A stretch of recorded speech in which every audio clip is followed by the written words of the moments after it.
Doctor, ¿qué factores están influyendo en la escalada de precios cada año? Porque pues las familias mexicanas tenemos que enfrentar cada inicio de año estos incrementos a los productos de la canasta básica. Por favor. Mira, vemos que la inflación del 2017 va a cerrar en 6.78, 6.8. El día de mañana el INEGI ya va a dar el dato final. Y va a ser la inflación más alta desde el año 2000, o sea, en los últimos 17 años.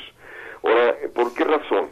La política que el gobierno ha venido siguiendo en estos últimos años para bajar la inflación ha sido políticas de contracción del gasto, políticas de aumento de tasa de interés y dirigidas a disminuir la demanda y así disminuir las presiones sobre precios.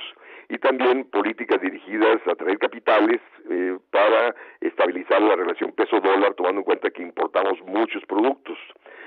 Lo que ha ido pasando en los últimos años, desde mediados de 2014 a la fecha, son las presiones sobre el tipo de cambio, ahí está la devaluación, que viene a encarecer el dólar y encarece el precio de los productos que importamos. Y resulta que la canasta básica, estamos importando productos agropecuarios que están repercutiendo, lógico, en el alza de los precios de los productos que estamos comprando. Este término entre la inflación subyacente y la no subyacente, es decir, la inflación subyacente no incorpora el precio de los energéticos y de los productos agropecuarios, y resulta que estos precios de los energéticos y los productos agropecuarios se están disparando, y de ahí la inflación que estamos teniendo ahora. ¿Y esto es reflejo de qué?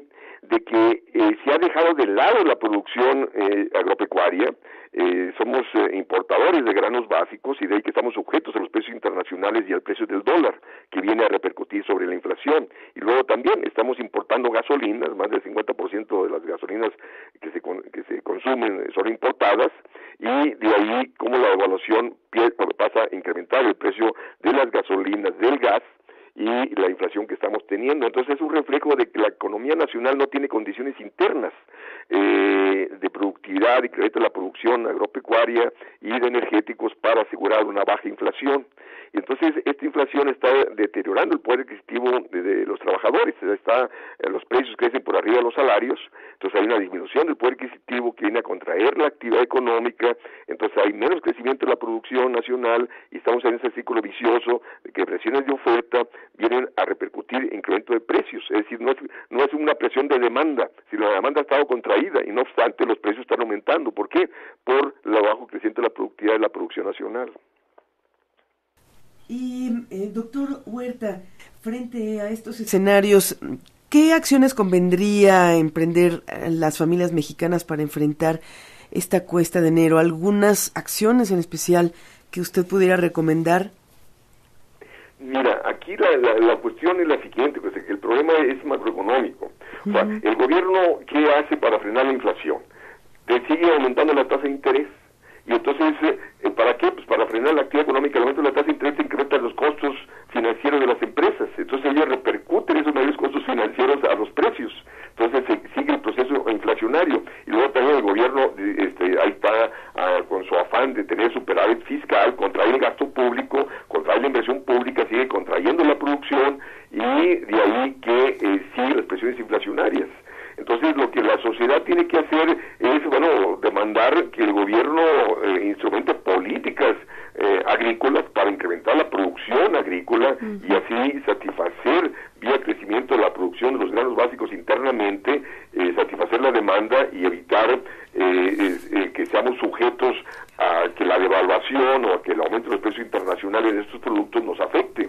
Y luego igual con respecto a las gasolinas, o sea, no hay ninguna política de incrementar la producción nacional de las gasolinas o del gas, justo para no estar siendo sujetos a los precios internacionales y el efecto que la devaluación está teniendo sobre estos precios.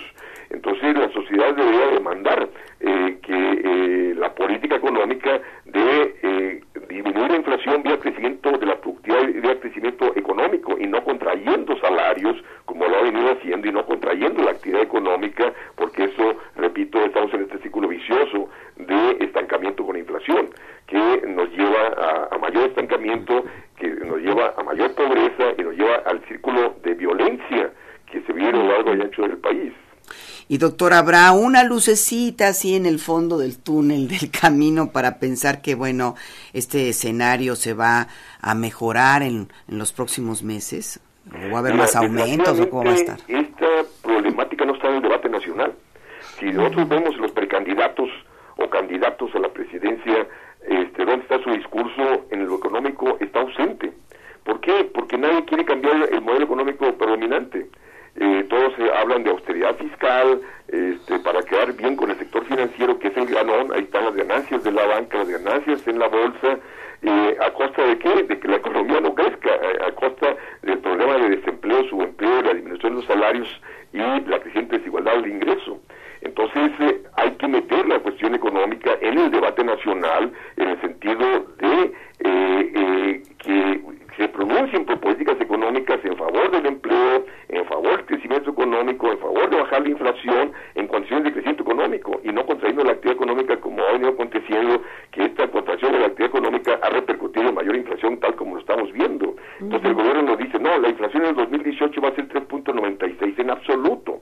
Es decir, la perspectiva es que la inflación siga creciendo, porque para seguir las presiones sobre el tipo de cambio, el mismo aumento de la tasa de interés que se está dando aumenta el costo financiero y se traduce en incremento de precios, sigue la baja productividad, sigue el bajo crecimiento de la producción, y en consecuencia estamos, repito, se va a seguir recrudeciendo este contexto de recesión con inflación. Entonces la sociedad debe pronunciarse por cambio de política económica, donde se ponga en el centro del pleno empleo, se ponga en el centro el crecimiento de la producción, y bajar la inflación vía incremento de la productividad de la producción.